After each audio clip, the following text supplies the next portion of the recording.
Maybe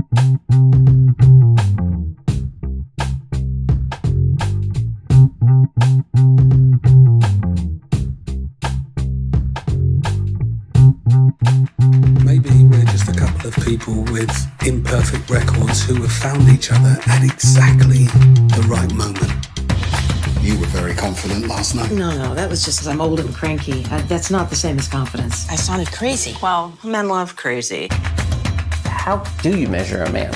By his choices, certainly. Honestly, ask yourself if we're more powerful together or apart. That's it? That's all you got? Are you in love with this person? How'd she blow your mind? Ooh la la, what happens at the bar and grill stays at the bar and grill. It's a red flag. I mean, red flag. I just want to have a conversation about choices versus circumstances, okay? Okay. I think goodness and beauty flows through all of us all the time, if you let it. Even if this turns out to be the only connection, I just think it's fantastic and wonderful to be able to feel like this.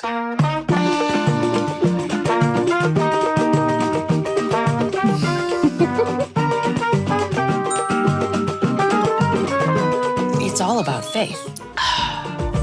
We lift each other up. Am I being raptured?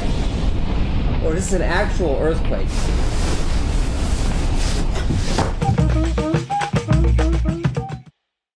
You. I like your room. What's that? You like the room? I like what I'm looking at here. Oh, good. Like the me or the room? That's the question. The whole thing. I like all of it. I like the room. I want to be there with you. Oh, that's nice of you. I'm pretty far, I think, though. I'm in like the Hudson Valley now. Where? Yeah. Wow. What? And is that behind you? There's a guitar, and then in the back to your, is that an instrument, an organ or something? No, it's just no, I wish I had an organ. I would love that. I don't. It's just a table. There you go. So there's a. Oh wow! Look at that clock. And I fish-eyed it a little, so it gives you a little bit more width here. That's probably why you're liking it. And there's a clock, like an antique clock, and it's a desk. It's like old lady furniture, actually. But that's all right. It's great. You know, you've been on this podcast before, but I'm sure you remember that. Yep. While ago. No, I'm not putting you on the spot. It was like right during the period about 7 years ago. Huh? It was during that period when you were doing, there's obviously a delay here, but it was during that period where you were doing Seven Chinese Brothers and The Overnight, and I met you a couple of times and you did the podcast, but it was just like audio, and we were sitting across each other at Rooftop Films in some space, and it's a while ago. Yeah, no, I do. That's why I do recall, and that's why I was excited to talk to you again. Oh, that's bizarre. Well, I'm glad. Thank you. That's very nice of you then. And we did have a nice time. So, you know, it's not beyond the I'm sorry for the delay. Oh yeah, me too. Oh, well, we'll do our best. We're pros. Yes, we are. You're a pro. Well, you know, it's thank you very much. I was fishing. Had you been familiar with Bujalski's work before you got on here? Yes. I had seen his movies and was a fan of his work, and I had met him actually during the making of Seven Chinese Brothers in Austin. Right, makes sense. The director of that film, Bob Byington, knew Andrew, and I had a daughter, and I have a daughter, and he had a son the same age. So we all, through Bob, decided to go out one night and get to meet and have food, and it was a really nice evening, and it was just to meet him, and I was very happy to meet him, and we became, you know, loosely communicating kind Connected. of loosely. Yeah. Yeah. Just here and there. But I like, computer chess to me is a really just like kind of I don't know, just it's incredible. And anyway, and Yeah, computer chess is as fantastic. all of his movies are. And I asked, I had asked if I said, I know this is crazy. I'm not this type of person. But if there's ever something one day that you would like care to work on, if you ever need something that I can, however I can help you in some way, if you have a story that you like to, please, I'm there. And he wrote back, he said, great, and this is a while ago, but he said, I make a movie every like 4 or 5 years. So, obviously right now, I don't know if I've got anything, but in the next 4 or 5 years, I'll reach out and see.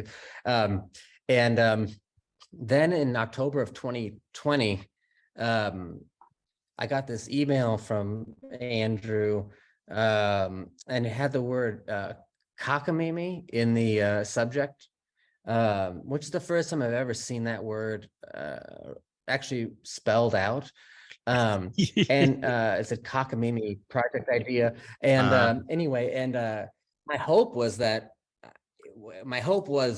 to read what I did read, which was basically Andrew saying, how are you and how are you doing during the pandemic?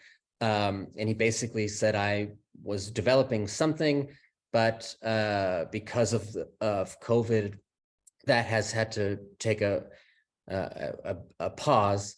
And in the midst of that, of this pausing, I came up with this other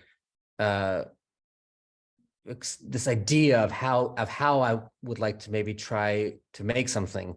And he laid out in that first email roughly like before he sent me the script, but before even the script, he laid out the way he wanted to do it, saying that, would you be up for trying to make a movie in this way where we really where you were on your own. I wouldn't be there. No one would be there. Right. So so he finally reached out to you for a project where he would never be in the same room with you. Exactly. Which which I get. I get it. I probably would have done the same thing. But I would, I like, there was something about his email also, it's basically, he said, like, I think in the first or second sentence, it was something like, this email has a lot of question marks or something. There was something about it, which basically was just so sweet. And it was kind of like him saying, I've got an idea for how to do something. I don't really know if it'll work. Would you want to come along on this experiment? And it's sort of a first for me. And I think that's where I feel very comfortable. Like the idea like we're going to work together, but we're not going to be in the same room is the perfect way. It's like the perfect way to work with him, almost, because it was new to both of us. And as the more we got into it, the more I was just so excited about it, because I think ultimately, like at least in my character's scenes, it, like, the very act of acting in that way became kind of like the nature of the whole thing, which is like it's like, right, it's very multifaceted or dimensional in that way, because it's right, it's not only is the story about people who are or the stories about us, a network of people who are trying to connect and communicate, and there's all sorts of walls we have, metaphorically, and then they actually made it with not being in the same room and set up these obstacles for communicating and for figuring out how to make the film, because so it was like, and it also, like, I think that I think probably at that point, like in October of 2020, when he reached out, I don't know, everyone is obviously different, but first of all, I didn't realize how much I needed it when it came into I felt so energized by his email. And so I, out of nowhere, having this kind of very like specific and yet abstract target to hit was just the kind of thing that I needed in my life at that moment.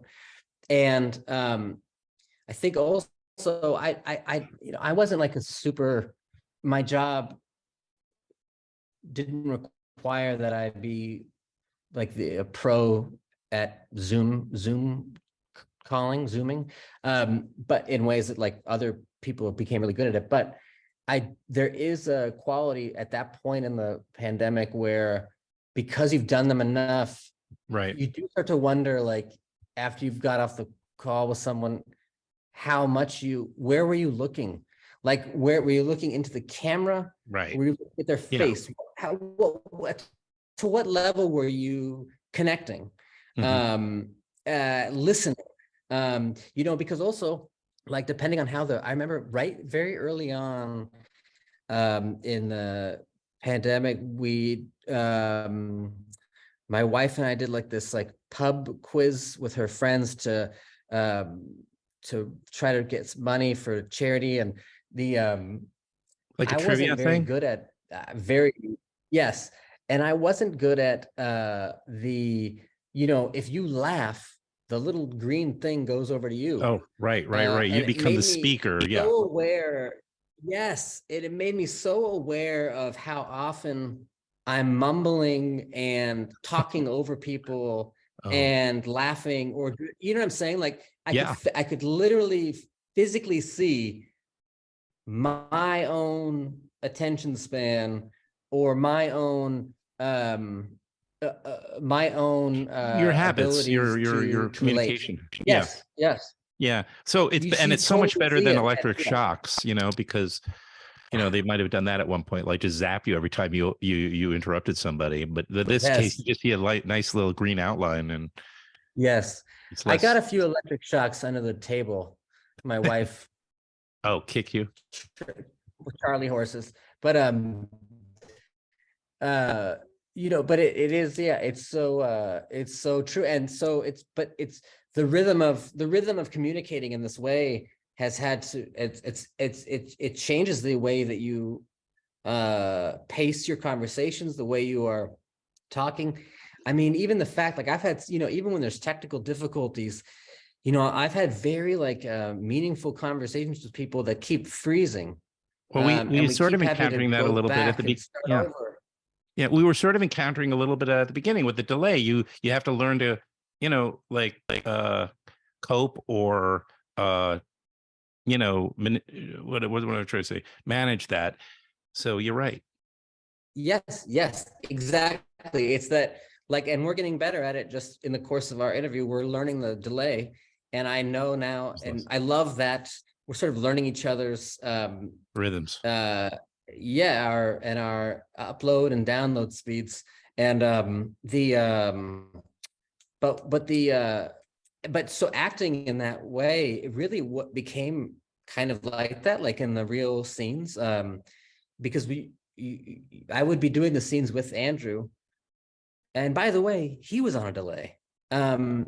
And I think it's remarkable that he was able to direct, to kind of participate in the scenes with me, and then also be watching them on a delay and giving notes and helping to direct in that way was like totally, like, I almost took it for granted at a certain point because it seemed so easy for him to do.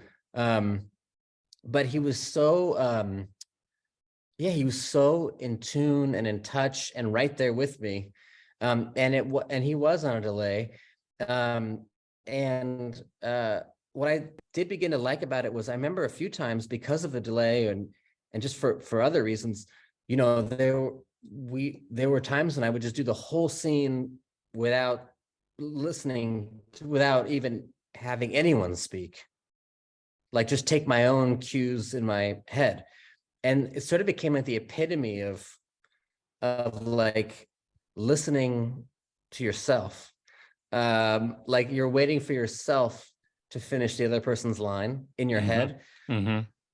It became like almost like a meta example of like of listening and reacting, because you're doing it completely, you're self-generating it completely.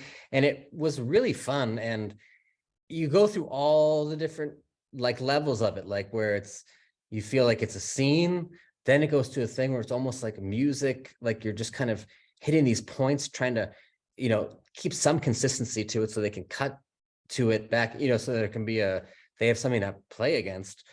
And then kind of breaking into this whole other area where it's like totally just it has, it just is what it is. It was such a blast.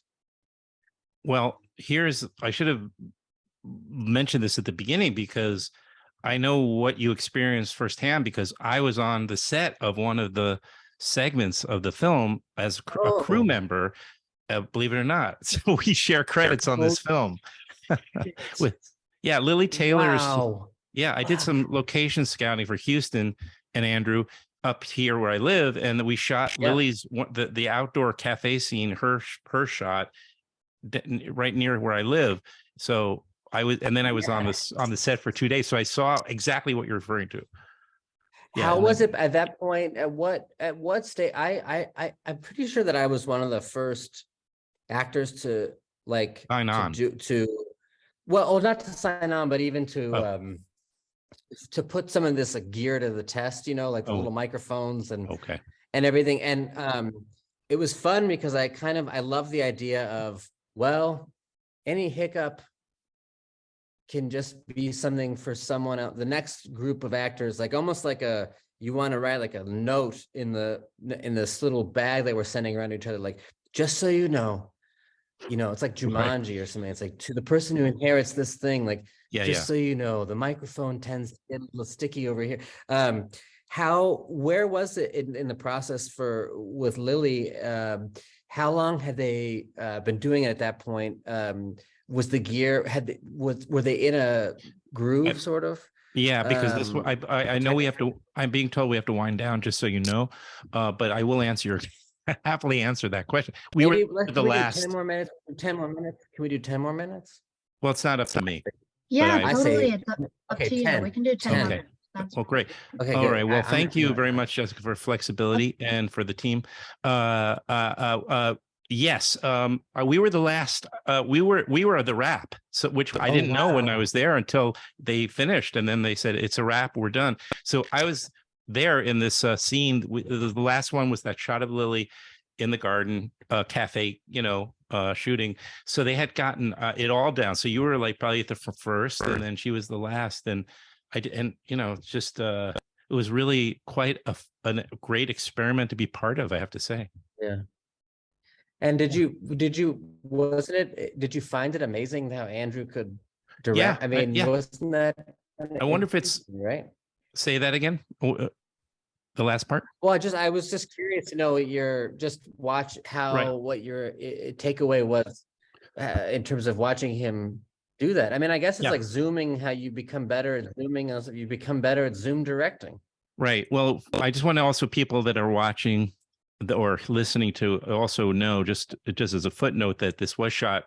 It was shot through a crew member, a camera person was on the sets of these different scenes. It wasn't shot over Zoom, but the director and the key crew members were remote, and the scenes were shot, in different places. Yes. So, kind of but I think movie. But yes, I know what you. Because there's probably there are people making films over at least something that looks like Zoom, and I think it was like mind over matter, like psyching yourself, just sort of saying, just like charging through it, like, and just eventually you just kind of get, it's like a new set of muscles you're developing, this type of directing and this experience. So I think by the time I was on the set, he had developed those artistic or technical muscles. Yeah, my guess is. But if he had done it with you, then he had obviously. He's just like he's you don't underestimate Andrew Bujalski is the lesson we take away from this. So he's obviously a really talented guy. He's been doing this a while.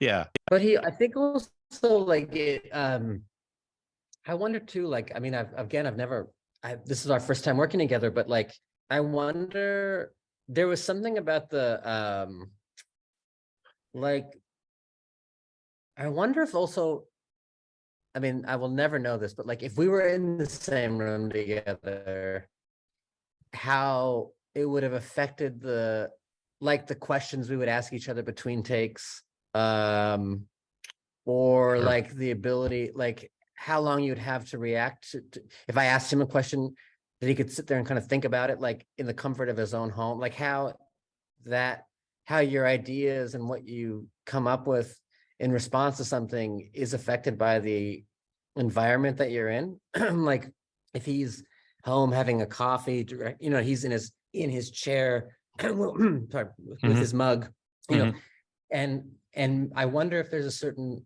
if that affects the way you, like, if he was more comfortable in a way, rather than being in a I see what space you mean. with lots of people walking around, and maybe you don't hear the question someone asked you, or, you know, there's crew members, there's a camera.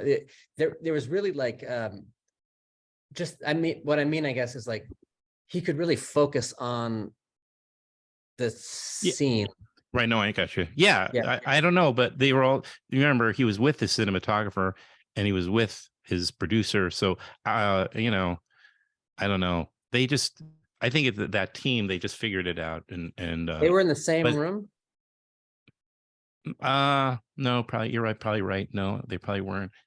Son Yeah. of a Now that I gun. think about it, it was a year ago. So I'm trying to remember exactly. No, they probably I weren't just here. recall, our cinematographer was, I believe, in Germany at the time. Yeah. Yes. Matthias. Yeah, and so the idea of like the light would be coming up, like you would see him, like we would get to work.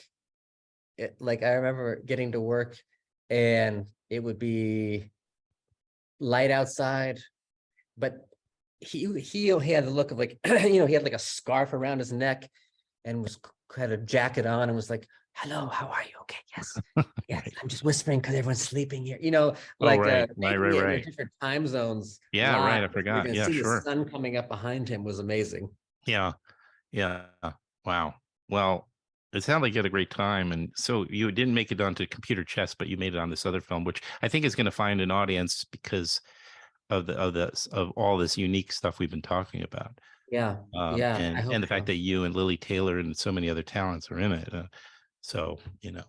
Well, I'm just happy that we got to talk again, and to, Me too. Thank you. and it's very bizarre that you worked on it. I mean, how cool is that? I know. I loved it. I really enjoyed it. I enjoyed it. It was such a creative process. And I guess I enjoy anything that's real creative like that, you know, Yeah. too. And I don't take it for granted because I don't do stuff like that often, you know, but I really did enjoy it. And yeah, so and that's how it probably got you on it. I felt so invigorated. Good. And I just now- love anyone doing something, an adventure, Yeah. you know. Sure. Oh, well, yeah, it would make sense. You would. I had on an actress though, or female actor not that long ago. I won't say who it was because she's a perfectly wonderful person, but she just wanted to do things, you know, easy. She was really open about it, which I guess I could have respected, but Yeah. like she didn't have any desire to challenge herself too much anymore. And she was not like, she was a middle-aged person. I don't know, but it's great to hear you still excited. And, you know, I guess it's also because if you work with like Wes Anderson over and over, no matter what, there's going to be some sort of complacency. And it's not meant to be critical, that word in this instance, but there is a complacency. If you work with somebody over and over, you just know you can finish each other's sentences, etc. There's a shorthand. But if you work with somebody for the first time like Andrew and you're doing that, well, it's no wonder it would infuse you with this enthusiasm. So, you know, and challenge you. Yeah, I totally agree. And my hope is that every time, you know, I feel very like every time I finish a job, I'm like, will I ever work again? And but my hope is that I, you know, I'm similar where I've talked to actors and they'll be honest, like if we're working together and they'll be like, you know, I just don't understand why they don't have this for us here. Why aren't we doing this? Or on this movie, they did. And I realize that it's this kind of like uncomfortable friction between like how the movie is being made that you're working on versus the memory of some other way that they worked before. And it's causing them like anger because the one you're doing now isn't like that one. Well, I sort of just kind of go like, well, this is the one we're doing now. This is how we're doing. So I always think it's best to just approach each experience as if it's like the first, almost like the first, way, like not to hold up too strong of a memory of how your other projects were in the making of them, because I just feel like it's only going to get you in trouble. I will say the one thing about working with someone over and over again, like with Wes, it's interesting, the complacency thing, because I've never felt complacency. In fact, what I've always felt was a kind of like there's less BSing before you get to the work, because you know each other so well. You know when the other person is not giving it everything they've got, and so you hold each other to like a really, really high standard in a way where it's not acceptable to give anything but the best. I've seen your best. I know the best. I've seen you at your worst, and there's nothing to hide. There's nothing to run from. We're just going to be here and we're doing this. And so there's kind of like all the lights are on. Kind of like you'd be, in a long-term relationship almost, when you've gotten to the place where it's just like, we are here. This is really intimate. And I know when you're lying. Yeah. That's amazing. Yeah. Well, the name of the film is called They're There, and its stars among its cast, Jason Schwartzman, Lily Taylor. And thank you very much for remembering and for being so invested in this conversation. That's really, really thoughtful and special. And I appreciate you. I'm happy to talk to you. I'm very excited. So All right. Awesome. Are you gonna? And you're in LA right now? Yes. Are you going to I don't mean to put you on the spot, but are you going to New York City for that? No. Or okay. No. I wish. You'll be there for the LA thing. That's fine. Yeah, I don't even know when the LA thing is. No, they'll have it though eventually. You'll be Maybe. told. I don't know anything. I hope so. I don't know anything.